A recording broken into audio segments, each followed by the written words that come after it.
Okay, let's give you guys some more practice. So here, two quantities, x and y, are such that y is inversely proportional to x. Increasing x from its initial value to 21 causes the value of y to drop from 15 to 5. Find the initial value of x. Okay, there's a lot going on here. So try and summarize everything that's been given to you. So here, two quantities, x and y, are such that y is inversely proportional to x. So when you get to here, pause and, well, y is inversely proportional to x. So maybe you can summarize that. Y is inversely proportional to x. Okay, and remember, once you get given this here, you inside your mind, you can visualize it as a whole family of these reciprocal lines here. Okay, or you can visualize it as y equals a certain constant over x. And the other way is to visualize it like this: y. Suppose you have y here and x here. Okay, hang on, let me write this again. So here you have y here and x here. Now if y is directly proportional to x, so now I'm talking about something else. If y is directly proportional to x, it means as y goes up, x goes up. If y is directly proportional to x, as y goes down, x goes down. But here, in our case here, y is inversely proportional to x.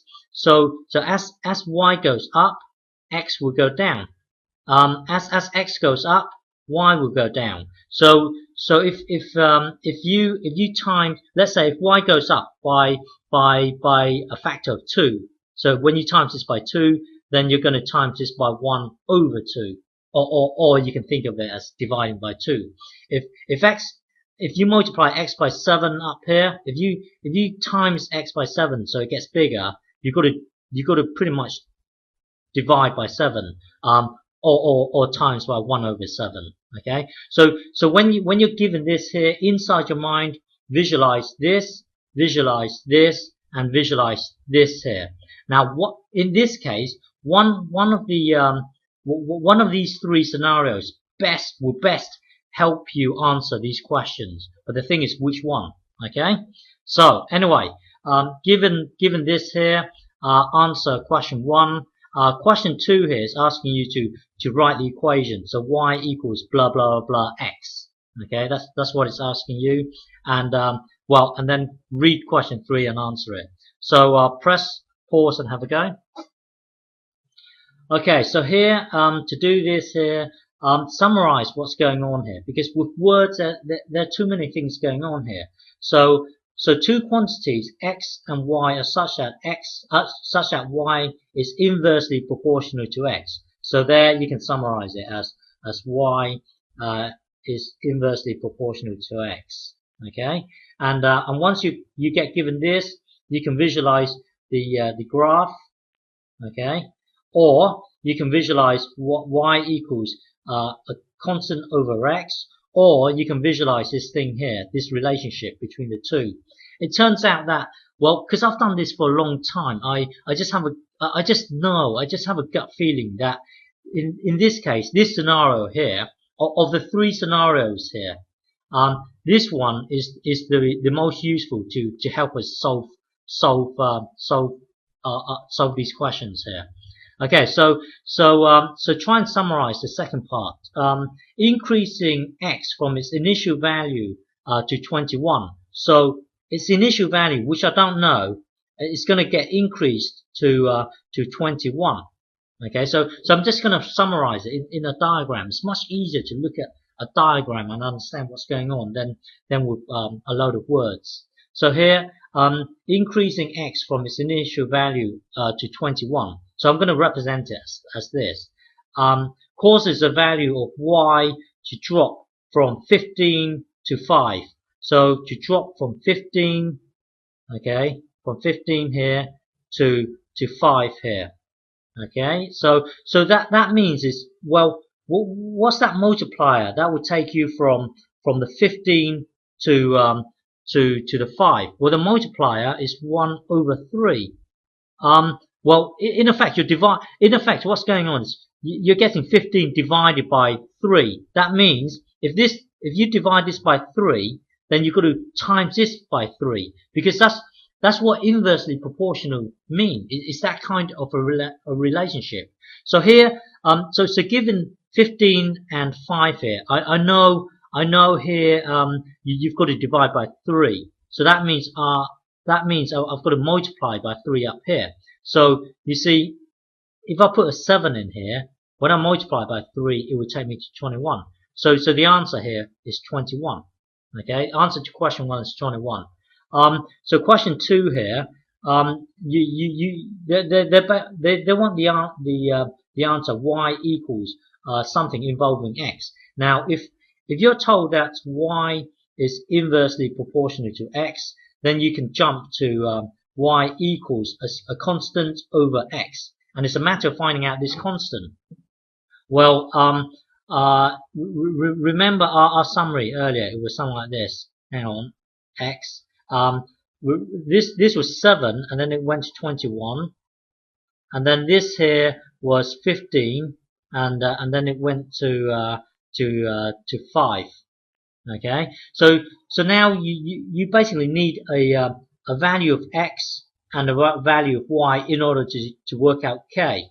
So here, look at this here. At this point here, you see this here, x is 7, y is 15. Okay, so we know one point that involves y and x here. So basically, put this into the x and put the 15 into the y to get your k. So it will be 15 equals k here over x here, which is 7 here. Yeah. So when you get given this here, to find out the value of k, you need well when you get given this here, you can jump to a family of these lines here. Okay. But you need one point on the line in order to find out the value of k. That means you need a certain value of x that corresponds to y. In our case here, it's the 7 and the 15. So I'm going to use the 7 and the 15 here to work out k. So when you times both sides by 7 here, k equals 105. Okay, do 15 times 7. Well, anyway, so here k is 105. That means y equals 105. Remember, we just worked out the value of k, so we can put it into here. Okay, so y equals 105 here over x. So this is our equation here. Okay, and question 3, if y had dropped from 15 to 3, so hang on, let's do this again. So from 15 to 3, from 15 to 3, what would happen to x? Well, this is going down, so we know this would go up. So what is it? What's going on here? What is the multiplier here? What do I need to times it by? Well, here I would need to times it by 1 over 5. What that means is 15 here, to get from 15 to the 3, I'm going to need to divide it by 5. Now, if I divide by 5 here, that means I need to times by 5 up here, because that's what inversely that's what it means when you have y is inversely proportional to x. Okay, so here you're dividing it by 5. That means you've got to times this by 5. So what was the initial value of 7? Earlier question 1 here, the initial value was 7. So what would happen to x had y dropped from 15 to 3? Well, here you're timesing it. Well, here you're dividing it by 5 in effect, timesing it by 1 over 5. That means you've got to times this by 5. So it would take you to 35. So in this case, had y dropped from 15 to 3, then x would would increase from 7 to 35. Okay, so that's your answer.